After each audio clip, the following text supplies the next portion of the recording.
everybody, എല്ലാവർക്കും വേദാന്തു മലയാളം ചാനലിലേക്ക് സ്വാഗതം. അപ്പോൾ ഞാൻ ഇന്ന് ഒരു ഡിഫറെന്റ് കൈൻഡ് ഓഫ് സെഷൻ ആയിട്ടാണ് നിങ്ങളെ മുന്നിലേക്ക് വരുന്നത്. ഞാനൊരു 5 ക്വസ്റ്റ്യൻസ് നിങ്ങളെ മുന്നിലേക്ക് തരാണ്. അതിലൊരു 2 ഞാൻ സോൾവ് ചെയ്ത് കാണിച്ചു തരാം. ബാക്കി നിങ്ങൾക്ക് സോൾവ് ചെയ്യാൻ പറ്റുന്നുണ്ടോ ഇല്ലേ എന്നുള്ള കാര്യം നിങ്ങൾ നോക്കിയിട്ട് ദെൻ എനിക്കൊരു സർപ്രൈസ് ആണ് നിങ്ങളടുത്ത് പറയാനുള്ളത്. അത് നിങ്ങൾക്ക് സോൾവ് ചെയ്യാൻ പറ്റുന്നുണ്ടെങ്കിൽ നിങ്ങളെ മുന്നിലേക്കൊരു വലിയൊരു അവസരത്തിൻ്റെ വാതിലാണ് ഞാൻ തുറന്നു വെക്കാനായിട്ട് പോകുന്നത്. സോ സ്കിപ്പ് ചെയ്യാതെ നിങ്ങൾ ഫുള്ളായിട്ട് കണ്ടിരിക്കുക. ഫസ്റ്റ് ടൈം ആയിട്ട് ആരെങ്കിലും നമ്മുടെ ചാനൽ കാണുന്നുണ്ടെങ്കിൽ പെട്ടെന്ന് സബ്സ്ക്രൈബ് ചെയ്യുക. കാരണം ഒരുപാട് സർപ്രൈസസ് ഒക്കെ ആയിട്ട് ഞങ്ങൾ വരും ദിവസങ്ങളിൽ വരുന്നതായിരിക്കും. ഇത് വെറുതെ പറയുന്നതല്ല കേട്ടോ. തീർച്ചയായിട്ടും നിങ്ങൾക്ക് നാളെയും മറ്റന്നാളൊക്കെ ആയിട്ട് നിങ്ങൾക്ക് അത് അറിയാനായിട്ട് കഴിയും. സോ ഇതുവരെ സബ്സ്ക്രൈബ് ചെയ്യാത്തവരായിട്ട് ആരെങ്കിലും ഉണ്ടെങ്കിൽ പെട്ടെന്ന് സബ്സ്ക്രൈബ് ചെയ്യുക, ലൈക്ക് ചെയ്യുക, ആൻഡ് നിങ്ങളുടെ ഫ്രണ്ട്സിനൊക്കെ ഷെയർ ചെയ്ത് കൊടുക്കുക. അവർക്കൊക്കെ ഈ ക്വസ്റ്റ്യൻ ചെയ്യാൻ പറ്റുന്നുണ്ടോ ഇല്ല എന്നുള്ള കാര്യം നമുക്ക് അറിയണ്ടേ. ഓക്കെ, സോ കൂടുതൽ എന്താ പറയുക, നിങ്ങളെ ലാഗ് അടിപ്പിക്കാതെ അല്ലെങ്കിൽ കൂടുതൽ നിങ്ങളെ വെയിറ്റ് ചെയ്യിപ്പിക്കാതെ നമുക്ക് നമ്മുടെ ക്വസ്റ്റ്യൻസിലേക്ക് കടക്കാം. First question, the dihedral angle of the least stable conformation of ethane is. നമ്മൾ പഠിച്ചിട്ടുണ്ടല്ലേ നമ്മുടെ ഓർഗാനിക് കെമിസ്ട്രി, 11th ഓർഗാനിക് കെമിസ്ട്രിയിൽ പഠിക്കുന്ന ഭാഗമാണിത്. Least stable conformation of ethane എന്ന് പറയുന്നത് നമ്മുടെ സ്റ്റാഗേർഡ് ആൻഡ് എക്ലിപ്സ്ഡ് കൺഫോർമേഷൻസ് ഉണ്ട്. അതിൽ ലീസ്റ്റ് സ്റ്റേബിൾ ആയിട്ടുള്ളത് ഏതാണ്? എക്ലിപ്സ്ഡ് ആണ് എന്നുള്ള കാര്യം നമ്മൾ പഠിച്ചിട്ടുണ്ട്. ഈ ഡൈഹെഡ്രൽ ആംഗിൾ എന്ന് പറഞ്ഞു കഴിഞ്ഞാൽ ഒന്നുമില്ല, എക്ലിപ്സ്ഡിൽ 2 ആളാണ് നമുക്കുള്ളത്, ഒരറ്റത്തെ ഒരാളും അപ്പുറത്തെ ഒരാളും. ഓക്കെ അല്ലേ? അപ്പൊ ഈ 2 പ്ലെയിനിന്റെയും ഇടയിലുള്ള ആംഗിൾ എത്രയാണ് എന്നാണ് ചോദ്യം. ഓക്കെ, എക്ലിപ്സ്ഡ് ആവുന്നതുകൊണ്ട് തന്നെ നമുക്കറിയാം അവർക്ക് ഇടയിലുള്ള ആംഗിൾ എന്ന് പറയുന്നത് എന്താണ്? That is 0. ക്ലിയർ അല്ലേ? ഓക്കെ അല്ലേ? എക്ലിപ്സ്ഡിന്റെ 2 ഒരേ രീതിയിലാണ് ആ പ്ലെയിൻ ഉള്ളത്. അതുകൊണ്ട് തന്നെ ഇവർക്കിടയിലുള്ള ആംഗിൾ എന്ന് പറയുന്നത് എത്രയായിരിക്കും? 0 ഡിഗ്രി ആയിരിക്കും. ക്ലിയർ അല്ലേ? ഓക്കെ അല്ലേ? ഇനി നെക്സ്റ്റ് ക്വസ്റ്റ്യൻ വരുന്നത്, ഇത് സെക്കൻഡ് ക്വസ്റ്റ്യൻ ആട്ടോ നമ്മുടെ. Which of the following methods can be use to obtain high pure metal which is liquid at room temperature? Room ടെമ്പറേച്ചറിൽ ലിക്വിഡ് സ്റ്റേറ്റിലുള്ള ആളെ പ്യുവർ സ്റ്റേറ്റ് നമുക്ക് കിട്ടാനായിട്ട് താഴെ പറയുന്നതിൽ ഏത് പ്യൂരിഫിക്കേഷൻ മെത്തേഡാണ് നമുക്ക് യൂസ് ചെയ്യാനായിട്ട് കഴിയുന്നത് എന്നാണ് ചോദ്യം. ഏത് മെത്തേഡായിരിക്കും നമുക്ക് യൂസ് ചെയ്യാൻ പറ്റുന്നുണ്ടായിരിക്കുക? ഇലക്ട്രോളിസിസ് ആണോ, ക്രോമറ്റോഗ്രഫി ആണോ, ഡിസ്റ്റിലേഷൻ ആണോ, സോൺ റിഫൈനിങ് ആണോ? ഈസി ആയിട്ട് നമുക്ക് പറയാൻ പറ്റും, ലിക്വിഡ് സ്റ്റേറ്റിലുള്ള ഒരു മെറ്റൽ ആണെങ്കിൽ നമ്മൾ തീർച്ചയായിട്ടും യൂസ് ചെയ്യേണ്ടത് ഏത് മെത്തേഡാണ്? ഡിസ്റ്റിലേഷൻ ആണ്. കറക്റ്റ് അല്ലേ? ഡിസ്റ്റിലേഷൻ മെത്തേഡാണ് നമ്മൾ യൂസ് ചെയ്യേണ്ടത്. ഓക്കെ ആണോ? ക്ലിയർ ആണോ? Yes. Okay, then third question, the major product formed by the dehydrohalogenation reaction of 2-bromopentane. എന്താന്നൊക്കെ ഞാൻ വരച്ച് നിങ്ങൾക്ക് കാണിച്ചു തരാം. ഇത് ഏത് ലോക്ക് അടിസ്ഥാനത്തിലാണ് ഈ ഒരു എന്താ പറയാ റിയാക്ഷൻ നടക്കുന്നത് എന്നുള്ള കാര്യമാണ് നിങ്ങൾ താഴെ കമന്റ് ചെയ്യേണ്ടത്. ഓക്കെ, സോ 2-bromopentane എന്ന് പറയുമ്പോൾ എന്താണ്? 1 2 3 4 5. ഓക്കെ, സോ സെക്കൻഡ് പൊസിഷനിൽ ബ്രോമീൻ ഉണ്ട്, ബാക്കി ഒന്നുമില്ല. So CH3 CH CH2 CH2 CH3. ഇതാണ് നമ്മുടെ ആള്. ഇയാളെ ഡീഹൈഡ്രോഹാലജിനേഷൻ നടന്നിട്ട് നമ്മുടെ ബ്രോമിനും എപ്പുറത്തുനിന്നോ ഇപ്പുറത്തുനിന്നോ എവിടുന്നോ ഒരു ഹൈഡ്രജൻ പോയിട്ടുണ്ട്.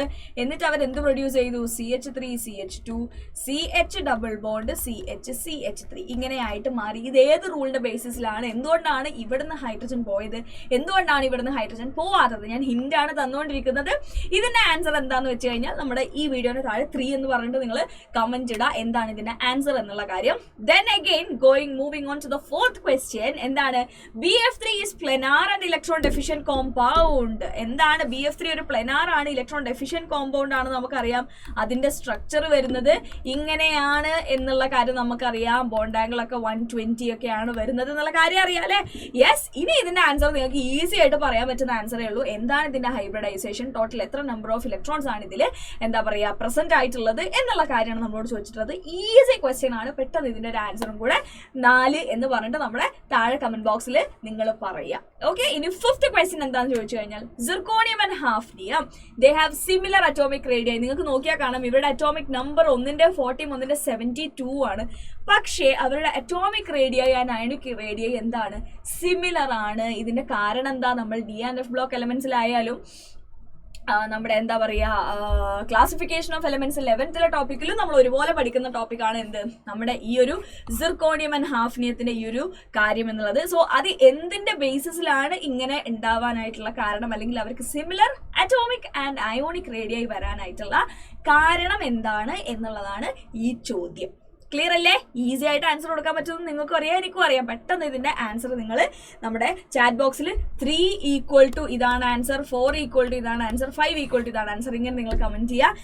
നിങ്ങൾക്ക് ഈ ക്വസ്റ്റ്യൻസ് ഒക്കെ നിങ്ങൾക്ക് അറ്റംപ്റ്റ് ചെയ്യാൻ പറ്റുന്നുണ്ടെങ്കിൽ നിങ്ങൾക്ക് മുന്നിലേക്ക് ഒരു വലിയ അവസരമാണ് നമ്മൾ തരാനായിട്ട് പോകുന്നത്.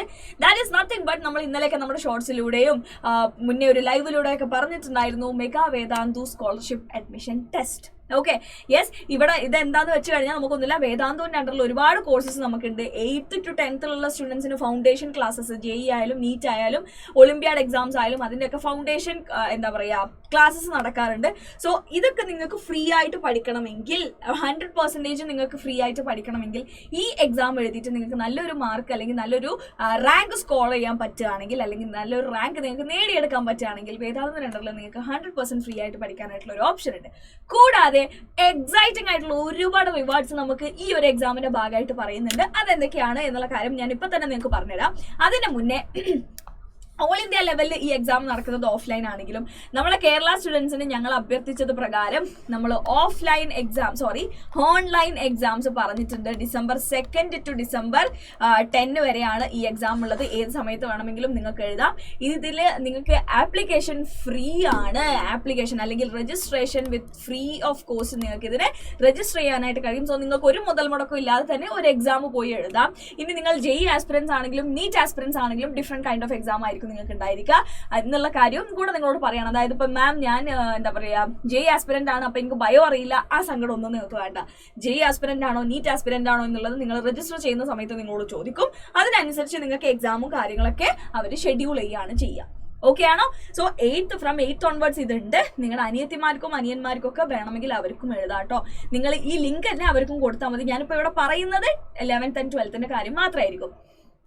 ഓക്കെ, യെസ്, അപ്പോൾ നമ്മുടെ ഓൾ ഇന്ത്യ ടെസ്റ്റ് ആണ് നടക്കാനായിട്ട് പോകുന്നത്. നിങ്ങളൊന്ന് അറ്റംപ്റ്റ് ചെയ്ത് നോക്കുക. MVSAT get A detailed all India performance report with an all India rank. നിങ്ങളുടെ ലെവൽ ഇപ്പോൾ ഓൾ ഇന്ത്യ, അതായത് നിങ്ങളുടെ എന്താ പറയുക കണ്ടംപററീസിനോട് അല്ലെങ്കിൽ നിങ്ങളുടെ കൂടെയുള്ള കുട്ടികളോടാണ് നിങ്ങൾ മത്സരിക്കാനായിട്ട് പോകുന്നത്. അങ്ങനെ മത്സരിച്ചിട്ട് ഇപ്പം തന്നെ ഞാൻ മത്സരിക്കുമ്പോൾ എൻ്റെ റാങ്ക് എവിടെയാണ് എത്തുന്നത് എന്നുള്ള കാര്യം നിങ്ങൾക്ക് മനസ്സിലാക്കാനായിട്ടുള്ള ഏറ്റവും നല്ലൊരു ചാൻസ് ആണ് നമ്മുടെ ഈ ഒരു MVSAT എന്ന് പറയുന്നത്. സോ നിങ്ങളിത് നല്ലോണം സീരിയസ് ആയിട്ട് തന്നെ എടുത്തിട്ട്, കാരണം നമുക്കിതുകൊണ്ട് ഒരു എന്താ പറയാ സമയനഷ്ടം പോലും നമുക്കില്ല. 1 hour എക്സാം ആണിത്. ആ 1 hour എക്സാം 1 hour നിങ്ങൾ വെറുതെ കളയല്ല, വെറുതെ ഫോൺ കളിച്ച് നമ്മൾ കളയല്ല, നമ്മളൊരു എക്സാം എഴുതാനായിട്ട് നിൽക്കുകയാണ്. ഓക്കെ, രജിസ്ട്രേഷൻ ഫീ നിങ്ങൾക്കില്ല, ഫ്രീ ആണ്. സോ ഇതെല്ലാം കൊണ്ട് നോക്കുമ്പോഴും നമുക്ക് എത്രയോ നല്ല ഒരു ഓപ്പർച്യൂണിറ്റിയാണ് ഈ ഒരു MVSAT എന്ന് പറയുന്നത്. ഇത് നിങ്ങൾ എഴുതുന്നതുകൊണ്ട് എനിക്കൊരു ഉപകാരമില്ല. സ്റ്റിൽ ഞാൻ ഇങ്ങനെ പറയാനായിട്ടുള്ള കാരണം എന്താണെന്ന് നിങ്ങൾക്ക് തന്നെ ആലോചിച്ചാൽ മനസ്സിലാവില്ലേ. സോ MVSAT ഞാൻ പറഞ്ഞു ഓൾ ഇന്ത്യ ലെവലിൽ നടക്കുന്നതായതുകൊണ്ട് തന്നെ നിങ്ങൾ ഇപ്പം എവിടെ നിൽക്കുന്നു എന്നുള്ള കാര്യം നിങ്ങൾക്ക് മനസ്സിലാക്കാനായിട്ട് കുറച്ചും കൂടെ ഈസി ആയിരിക്കും ഈ ഒരു എക്സാം എഴുതി കഴിഞ്ഞാൽ. അത് മാത്രമല്ല, എക്സാമിൽ നല്ല മാർക്ക് ഉണ്ടെങ്കിൽ നിങ്ങൾക്ക് ഫ്രീ ആയിട്ട് പഠിക്കാനുള്ള ഒരു അവസരം കൂടെ നമ്മൾ തരുന്നുണ്ട്. Okay, yes, get an assured scholarship up to 100% on Vedantu's courses offline hi-tech interactive classroom. Offline ആയിട്ടും ഓൺലൈൻ ആയിട്ടും ഇവിടെയുള്ള കോഴ്സസ് അപ് ടു 100% നിങ്ങൾക്ക് എന്താ പറയുക ഓഫോട് കൂടെ നിങ്ങൾക്ക് ഇവിടെ എന്ത് ചെയ്യാം, പഠിക്കാനായിട്ടുള്ള ഒരു ഓപ്പർച്യൂണിറ്റിയും കൂടിയാണ് ഈ ഒരു MVSAT എക്സാം എന്ന് പറയുന്നത്. The top ranking students will win a 5-day program with a space research center. നമ്മുടെ ഒരു സ്പേസ് റിസർച്ച് സെന്ററിൽ പോയിട്ട് 5 days അവിടെ ചെലവഴിക്കുന്ന കാര്യം ഒന്ന് ആലോചിച്ച് നോക്കാം. നമ്മുടെ ആസ്ട്രോഫിസിസ്റ്റ് ആവാൻ ആഗ്രഹമുള്ള ഒരുപാട് കുട്ടികൾ നമ്മുടെ ചാറ്റ് ബോക്സിൽ വന്നിട്ടുണ്ടായിരുന്നു. അങ്ങനെ ആവാനാണ് ആഗ്രഹം എന്നൊക്കെ പറഞ്ഞിട്ട് ഞാനിപ്പോഴും ഓർക്കുന്നുണ്ട് കുറച്ച് കുട്ടികൾ അങ്ങനെ ആഗ്രഹം എന്ന് പറഞ്ഞിരുന്നത്. നിങ്ങളൊന്ന് ആലോചിച്ച് നോക്കൂ, നിങ്ങൾ എന്താ പറയുക നമ്മുടെ ഒരു സ്പേസ് റിസർച്ച് സെന്ററിൽ പോയിട്ട് 5 days അവിടെയാണ് നിങ്ങൾ ചെലവഴിക്കുന്നത്. അത് ഭയങ്കര വലിയൊരു കാര്യം തന്നെയാണ്. സോ നിങ്ങളുടെ ഈ എക്സാം എഴുതിയിട്ട് നിങ്ങൾ ടോപ്പ് റാങ്കിങ്സിൽ വന്നു കഴിഞ്ഞാൽ അതിൽ നിന്ന് നമ്മൾ പിക്ക് ചെയ്യുന്ന കുറച്ച് കുട്ടികൾക്ക് എന്ത് ചെയ്യാം, നമ്മുടെ നാഷണൽ സ്പേസ് റിസർച്ച് സെന്ററിൽ പോയിട്ട് 5 days അവിടെ പ്രോഗ്രാം അറ്റൻഡ് ചെയ്യാനായിട്ടുള്ള ഒരു ഓപ്പർച്യൂണിറ്റി തരുന്നുണ്ട്. കൂടാതെ വളരെ എക്സൈറ്റിംഗ് ആയിട്ടുള്ള ഓഫേഴ്സ് എന്തൊക്കെയാണെന്ന് ചോദിച്ചു കഴിഞ്ഞാൽ നമ്മുടെ എക്സൈറ്റിംഗ് റിവാർഡ്സ് ആയിട്ടുള്ള ഡ്രോൺസ് ഉണ്ട്, smart watches, telescope and much more നിങ്ങൾക്ക് ഉണ്ടായിരിക്കും. ഓരോ റാങ്കിനനുസരിച്ചായിരിക്കും ഓരോ നിങ്ങൾക്ക് കിട്ടുന്ന നിങ്ങൾ വിൻ ചെയ്യുന്ന റിവാർഡ്സ് വരുന്നുണ്ടായിരിക്കുക. ഓക്കെ, സോ നിങ്ങൾ ആലോചിക്കുക, ഡ്രോൺ ഇന്നലെ നമ്മൾ ലൈവിൽ പറഞ്ഞപ്പോൾ ചോദിക്കുന്നുണ്ടായിരുന്നു, ഡ്രോണോ? യെസ്, ഡ്രോൺ തന്നെയാണ്. ഡ്രോണ്, ടെലസ്കോപ്പ്, സ്മാർട്ട് വാച്ച്, ഇങ്ങനെ ഒരുപാട് കാര്യങ്ങൾ നിങ്ങൾക്ക് മുന്നിലേക്ക് എത്തും. നിങ്ങൾ ഈ ഒരു MVSAT നിങ്ങൾ എന്താ പറയുക അപ്ലൈ ചെയ്തിട്ട് നിങ്ങൾ എക്സാം നല്ല അടിപൊളിയായിട്ട് എഴുതി കഴിഞ്ഞാൽ നിങ്ങൾക്കിപ്പോൾ ഈ ക്വസ്റ്റ്യൻസ് കണ്ടപ്പോൾ മനസ്സിലായിട്ടുണ്ടാവും. സോ ഇങ്ങനെയൊക്കെ തന്നെയാണ് നമ്മുടെ ക്വസ്റ്റ്യൻസ് ഉണ്ടായിരിക്കുക. ഈ ക്വസ്റ്റ്യൻസ് ഒക്കെ നിങ്ങൾക്ക് അറ്റൻഡ് ചെയ്യാൻ പറ്റുന്നുണ്ടെങ്കിൽ തീർച്ചയായിട്ടും നിങ്ങൾ ഈ ഒരു എക്സാമിന് നിങ്ങൾ എൻറോൾ ചെയ്യണം എന്ന് തന്നെ ഞാൻ പറയും. ഓക്കെ, യെസ്, ഞാൻ വീണ്ടും ഞാൻ പറയാൻ ആപ്ലിക്കേഷൻ ഫ്രീ ആണ് അല്ലെങ്കിൽ രജിസ്ട്രേഷൻ ഫ്രീ ആണ്, അതിനെക്കുറിച്ച് നിങ്ങൾ ടെൻഷൻ അടിക്കണ്ട. പല എക്സാംസ് നമ്മൾ രജിസ്റ്റർ ചെയ്യുമ്പോൾ കുറച്ച് ഫീസ് കൊടുത്തിട്ടാണ് നമ്മൾ ആ എക്സാം എഴുതുക അല്ലേ. ഇവിടെ അങ്ങനത്തെ നിങ്ങൾക്ക് പ്രശ്നങ്ങളുമില്ല, ഓൺലൈൻ ആയിട്ടാണ് എക്സാം. ദെൻ യെസ്, നിങ്ങളെ സൗകര്യത്തിനനുസരിച്ച് എപ്പോഴാച്ചാൽ നിങ്ങൾക്ക് എഴുതാം. December 2 to December 10 ആണ് നമ്മുടെ ടൈമിംഗ് വരുന്നത്. ഓക്കെ, ഇനി ക്ലാസ് 11 and 12 JEE ആസ്പിറൻസ് ആണെങ്കിൽ 3 സെഷൻസ് ആണ് ഉണ്ടായിരിക്കുക. Physics 10 questions, chemistry 10 questions and mathematics 10 questions. ഇവിടെ വേറൊരു ഇമ്പോർട്ടന്റ് ആയിട്ടുള്ള കാര്യം എന്താണെന്ന് ചോദിച്ചു കഴിഞ്ഞാൽ, കറക്റ്റ് ആൻസർ ആണെങ്കിൽ 4 മാർക്സും നോ നെഗറ്റീവ് മാർക്കിംഗും ആണ്. എന്താണ് കറക്റ്റ് ആൻസർ ആണെങ്കിൽ 4 മാർക്ക് നിങ്ങൾക്ക് കിട്ടും. ഏതെങ്കിലും തെറ്റിപ്പോയാൽ അവിടെ നെഗറ്റീവ് മാർക്കിംഗും നമ്മൾ കൊടുക്കുന്നില്ല. മിനിമം 1 hour ആയിരിക്കും ഈ എക്സാമിന്റെ ഡ്യൂറേഷൻ ഉണ്ടായിരിക്കുക. ആ ടൈമിന്റെ ഉള്ളിൽ നിങ്ങൾ ഇതെല്ലാം ഫിൽ ചെയ്ത് കൊടുക്കണം. ഓക്കെ, അല്ലെങ്കിൽ ആൻസർ ചെയ്ത് നിങ്ങൾ കൊടുക്കണം. Okay, yes. ഇനി നീറ്റ് ആസ്പിറൻസിന്റെ കേസ് ആണെങ്കിൽ again physics 15 questions, chemistry 15 questions and biology 30 questions ആണ് നമ്മുടെ എക്സാം പാറ്റേൺ വരുന്നത്. ഇവിടെയും 1 hour എക്സാം ആയിരിക്കും. ദെൻ 4 മാർക്സ് ആണ്. നിങ്ങൾ കറക്റ്റ് ആക്കിയാൽ, തെറ്റിക്കഴിഞ്ഞാൽ നെഗറ്റീവ് മാർക്കിംഗ് ഒന്നും തന്നെ ഇല്ല. സോ നിങ്ങൾക്ക് എത്രയും കൺവീനിയന്റ് ആയിട്ട് നിങ്ങൾക്ക് എഴുതാൻ പറ്റുന്ന ഒരു എക്സാം തന്നെയാണ്. ഞാൻ വീണ്ടും പറയാണ്, 8th to 12th ആണ് നമുക്ക് ഈ ഒരു എക്സാം ഉള്ളത് കേട്ടോ. സോ 8th, 9th, 10th നിങ്ങളുടെ അനിയന്മാരോ അനിയത്തിമാരോ ആരെങ്കിലും ഒക്കെ ഉണ്ടെങ്കിൽ അവർക്കൊക്കെ നല്ല ബ്രൈറ്റ് ആയിട്ടുള്ള സ്റ്റുഡൻസ് അല്ലെങ്കിൽ ഇങ്ങനെയൊക്കെ സ്കോളർഷിപ്പ് എക്സാം എഴുതിയിട്ട് അവർക്ക് കിട്ടും ഉറപ്പുള്ള കുട്ടികളൊക്കെ ഉണ്ടെങ്കിൽ നിങ്ങൾ തീർച്ചയായിട്ടും അവരെ കൊണ്ടും ഇത് എഴുതിപ്പിക്കാനായിട്ട് നോക്കുക. കാരണം നമ്മുടെ ഇത്രയും എന്താ പറയാ ഒരു നല്ലൊരു ഇൻസ്റ്റിറ്റ്യൂഷന്റെ അണ്ടറിൽ നിങ്ങൾക്ക് ഫൗണ്ടേഷൻ കിട്ടുക എന്ന് പറയുന്നത് തന്നെ വലിയൊരു കാര്യമാണ്. സോ നിങ്ങൾ അവരോടും കൂടെ എന്താ പറയാ ഇതൊക്കെ ഒന്ന് ചെയ്യാനായിട്ട് പറയാം. ഓക്കെ, സോ ഇത്രയാണ് നമ്മുടെ MVSAT കുറിച്ച് പറയാനായിട്ടുള്ളത്.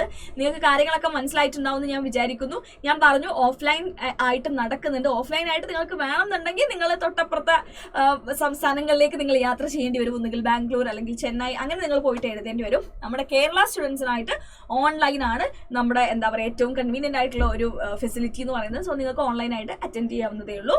അപ്പോൾ നമ്മൾ പറഞ്ഞ പോലെ എന്താണ് ഇവിടുത്തെ highlights? 5-day trip to space research centre ഉണ്ട്. അഷ്വേർഡ് സ്കോളർഷിപ്പ് അപ് ടു 100% ഉണ്ട്. Then drones, telescopes, smart watches, ഇങ്ങനത്തെ ഒരുപാട് കാര്യങ്ങൾ. ദെൻ നിങ്ങളുടെ ഓൾ ഇന്ത്യ ലെവലിൽ നിങ്ങളുടെ റാങ്ക് എവിടെയാണ് ഇപ്പോൾ ഉള്ളത് എന്ന് നിങ്ങൾക്ക് അറിയാനുള്ള ഒരു ഓപ്പർച്യൂണിറ്റിയും കൂടിയാണ് നമ്മുടെ ഈ ഒരു MVSAT എന്ന് പറയുന്നത്. Register now, it's four free. Okay, free ആണ്. നിങ്ങൾ പെട്ടെന്ന് പോയിട്ട് രജിസ്റ്റർ ചെയ്തിട്ട് എന്തായാലും എക്സാം എഴുതാനായിട്ട് നോക്കുക. എക്സാം എഴുതിയിട്ട് നിങ്ങളെ കാര്യങ്ങളും നമ്മുടെ കമന്റ് സെക്ഷനിൽ വന്നിട്ട് പറയാം. മറക്കാതെ ഞാൻ മുന്നേ പറഞ്ഞ ക്വസ്റ്റ്യൻസിന്റെ ആൻസറും കൂടെ നമ്മളെ കമന്റിൽ പറയാനായിട്ട് നോക്കുക. സോ ഇത്രയാണ് ഞാൻ ഇപ്പോൾ പറയാൻ ഉദ്ദേശിച്ച കാര്യങ്ങൾ. സോ MVSAT ആരും മറക്കണ്ട. ഇതുപോലുള്ള ഒരുപാട് എക്സൈറ്റിംഗ് ആയിട്ടുള്ള വേദാന്തൂർ ന്യൂസസും കാര്യങ്ങളൊക്കെ അറിയാൻ, നമ്മുടെ ക്ലാസ്സസും കാണാനായിട്ട് ഫോളോ ചെയ്യാനായിട്ട് നിങ്ങൾ നമ്മുടെ ടെലഗ്രാം ഗ്രൂപ്പിൽ ഫോളോ ചെയ്യുക. ടെലഗ്രാം ഗ്രൂപ്പ് ജോയിൻ ചെയ്യുക. ജോയിൻ ചെയ്യുമ്പോൾ നോട്ട്സും കാര്യങ്ങളും ക്വസ്റ്റ്യൻസും എല്ലാം അവൈലബിൾ ആണ്. ഇപ്പോൾ ക്രിസ്മസ് എക്സാമിനെ ബേസ് ചെയ്തിട്ട് നമ്മുടെ എന്താ പറയുക അതിന്റെ ക്വസ്റ്റ്യൻ പാറ്റേൺസ് ഒക്കെ അറിയാനായിട്ട് അതിന്റെ ക്വസ്റ്റ്യൻസും നമ്മൾ കൊടുക്കുന്നുണ്ട്. സോ നിങ്ങൾ പെട്ടെന്ന് പോയിട്ട് ജോയിൻ ചെയ്യുക. അപ്പോൾ നിങ്ങൾക്ക് എന്താ പറയുക നമ്മുടെ ക്വസ്റ്റ്യൻസും കാര്യങ്ങളൊക്കെ അവിടെ കാണാനായിട്ട് കഴിയും. ഇനി ആരെങ്കിലും ഫസ്റ്റ് ടൈം ആയിട്ടാണ് നമ്മുടെ ചാനൽ കാണുന്നത് എന്നുണ്ടെങ്കിൽ സബ്സ്ക്രൈബ് ചെയ്യാനായിട്ട് മറക്കരുത്. ഇതുവരെ ലൈക്ക് ചെയ്യാത്തവർ ആരെങ്കിലും ഉണ്ടെങ്കിൽ പെട്ടെന്ന് ലൈക്ക് ചെയ്യുക.